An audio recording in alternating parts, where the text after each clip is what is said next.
नीति उन्होंने निर्धारित की, उसमें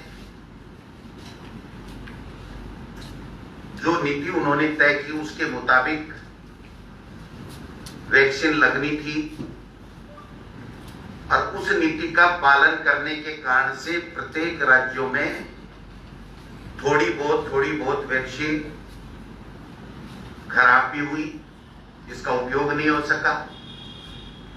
लेकिन जब दूसरी वेव आई तो जो केंद्र सरकार की जिम्मेदारी थी कि वो निर्माता कंपनियों को और लाइसेंस दे करके, बढ़ा करके या विदेशों से वैक्सीन लेकर के हमारे प्रदेश के और देश के लोगों की जान बचाने के लिए वैक्सीन उपलब्ध करानी थी, वो वैक्सीन उपलब्ध कराने में केंद्र की मोदी सरकार नाकाम रही।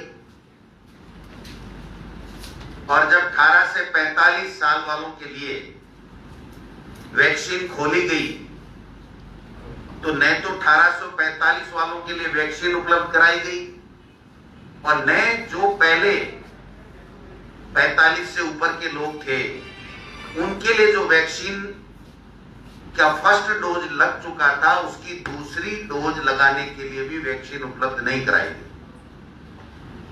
केंद्र की सरकार अपने केंद्र के बजट में 35,000 करोड़ रुपए का बजट प्रावधान रखने के बावजूद जब दूसरी वेव आई और वैक्सीन उपलब्ध कराना उसके लिए मैंडेटरी था, उसकी ड्यूटी में आता था, उन्होंने पूरे देश में हर राज्यों को अपने हाल पे छोड़ दिया, वैक्सीन उपलब्ध नहीं कराई। और यही नहीं, 3 रेट तय कर दी वैक्सीन की, 150 रुपए, 300 प्लस जीएसटी, 400 प्लस जीएसटी। केंद्र लेगा तो 150 लगेंगे, राज्यों को दिया जाएगा तो 350 जीएसटी और 450 जीएसटी। मैं समझता हूं कि वैक्सीन केंद्र सरकार की फ्री में उपलब्ध कराना उनकी ड्यूटी में आता है, वो ड्यूटी उन्होंने नहीं निभाई। जो वैक्सीन के लिए पॉलिसी पहले बनाई वो भी ठीक नहीं थी और दोबारा जब ऑनलाइन इनरोड रजिस्ट्रेशन कराने की जो नीति बनाई उसके कारण से गांव-गांव में झगड़े हुए। कोरोना की जो गाइडलाइन थी जिसके मुताबिक इकट्ठा नहीं होना है, उसके बावजूद लोग झुंड के झुंड आने लग गए।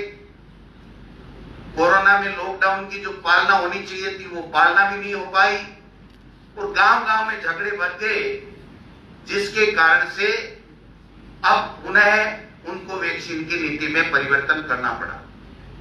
हमारे मुख्यमंत्री आदरणीय अशोक गहलोत जी ने बार बार केंद्र की सरकार को, माननीय प्रधानमंत्री जी को, माननीय गृह मंत्री जी को, माननीय स्वास्थ्य मंत्री जी को बार बार ये कहा कि आप वैक्सीन उपलब्ध कराइए।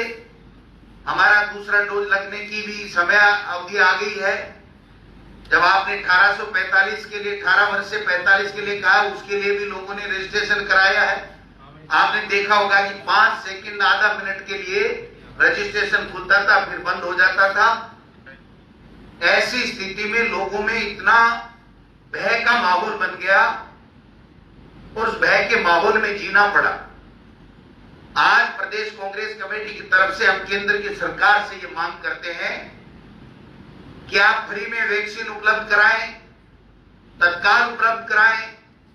जब हमारे पूर्व प्रधानमंत्री मनमोहन सिंह जी ने और हमारी राष्ट्रीय अध्यक्ष आदरणीय सोनिया गांधी जी ने चिट्ठी लिखी तो देश का प्रधानमंत्री और भारतीय जनता पार्टी का नड्डा साहब अध्यक्ष जी उनकी चिट्ठियों का मजाक उड़ाते हैं। मनमोहन सिंह जी ने यह कहा कि अन्य कंपनियों को आप लाइसेंस क्यों नहीं देते, अनुमति क्यों नहीं देते हमारे देश में, और हमारे देश में बनी हुई, आप बता रहे हैं, खुद प्रधानमंत्री जी पुणे गए थे, तो ये विदेशों से हमको क्यों खरीदनी पड़ रही है हमारे देश में बनी हुई वैक्सीन। और ग्लोबल टेंडर के लिए अनेक राज्यों को जाना पड़ा और हासिल ये हुआ कि ग्लोबल टेंडर के आधार पर आज तक खरीद नहीं हो पाई, क्योंकि न तो वो रेट सही दे रहे हैं, 1000, 1500, 1,500 रुपए की वैक्सीन के मांग रहे हैं। ऐसी स्थिति में उन कंपनियों पे राज्य सरकार कैसे भरोसा करें।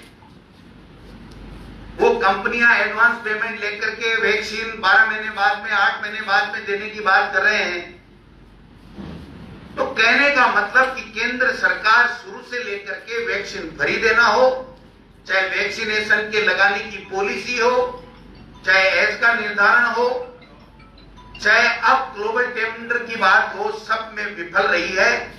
और हमारे प्रदेश के भाजपा की प्रदेश इकाई, यहां के 25 सांसद, यहां के नेता प्रतिपक्ष, तमाम लोग प्रदेश के लोगों को वैक्सीन लगाने के मुद्दे के ऊपर केंद्र सरकार को समझाने में, उनसे वैक्सीन लेने में नाकाम रहे।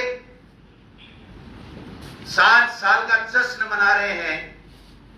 मैं कहता हूं उनको चलू भर पानी में डूब के मर जाना चाहिए। 25 में से 25 सांसद लेने के बावजूद ये लोग बात मोदी के और अमित शाह के सामने मुंह नहीं खोल सके और आज बड़ी बड़ी बातें करने को तैयार हैं कि राज्य की सरकार ये नहीं कर पाई, राज्य की सरकार ये नहीं कर पाई। क्या राजस्थान में वैक्सीन निर्माता कंपनी थी? क्या राजस्थान को आपने वैक्सीन उपलब्ध कराई? क्या राजस्थान पैसे देने को तैयार है? 3000 करोड़, उसके बावजूद भी केंद्र की सरकार सहायता करके हमको वैक्सीन दिलाने में कामयाब रही। ये सारी की सारी चीजें समझनी पड़ेगी।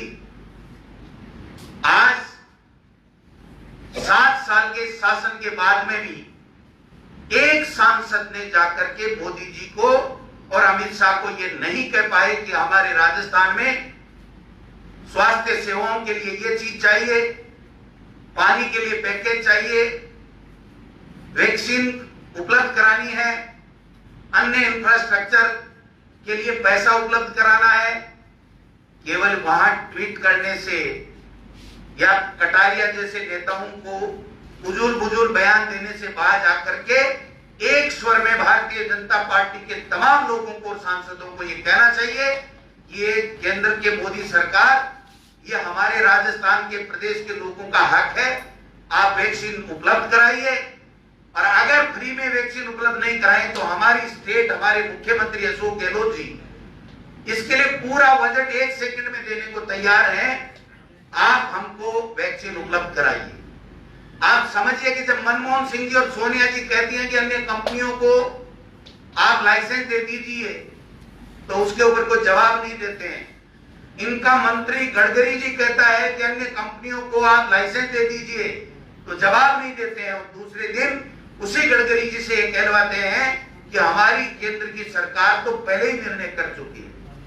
तो ये निर्णय कर कौन रहा है? हम बार बार यही बात कहते हैं कि देश में केवल 2 व्यक्ति और 2 के लिए सरकार चल रही है। इससे यह साबित होता है कि जब केंद्र के पावरफुल कैबिनेट मिनिस्टर को यह पता नहीं, यहां की प्रदेश इकाई को यह पता नहीं कि वैक्सीन का क्या हाल है, कब मिलने वाली है, कैसे मिलेगी, तो मैं समझता हूं कि राजस्थान के साथ एनडीए की केंद्र की सरकार ने धोखा किया है। और जो हमारे यहां के 25 के 25 एमपी जो एक तरीके से अपने राज्य के हित के लिए आवाज उठाने लायक भी नहीं रहे, मैं समझता हूं ऐसे में कांग्रेस पार्टी का यह धर्म बनता है, हमारे संगठन का यह धर्म बनता है कि हमारे प्रदेश के लोगों की जान बचाने के लिए जो हमारी राज्य सरकार शानदार तरीके से मैनेजमेंट कर रही है, उसके साथ साथ हम केंद्र के ऊपर दबाव बनाएं और उनको मजबूर करें कि आप हमको चाहे फ्री में दें, चाहे पैसे लेकर के दें, हमारे प्रदेश के लोगों की जान बचाने के लिए वैक्सीन उपलब्ध कराएं, वरना इसका अंजाम बुरा होगा। सदन से लेकर सड़क तक हम संघर्ष करेंगे, चुप बैठने वाले नहीं है। ये 25 के 25 सांसद हमारे प्रदेश के हित के लिए कोई आवाज नहीं उठा रहे हैं। ये जनता सब देख रही है, समय आने पर इनको सबक सिखाने के लिए तैयार है।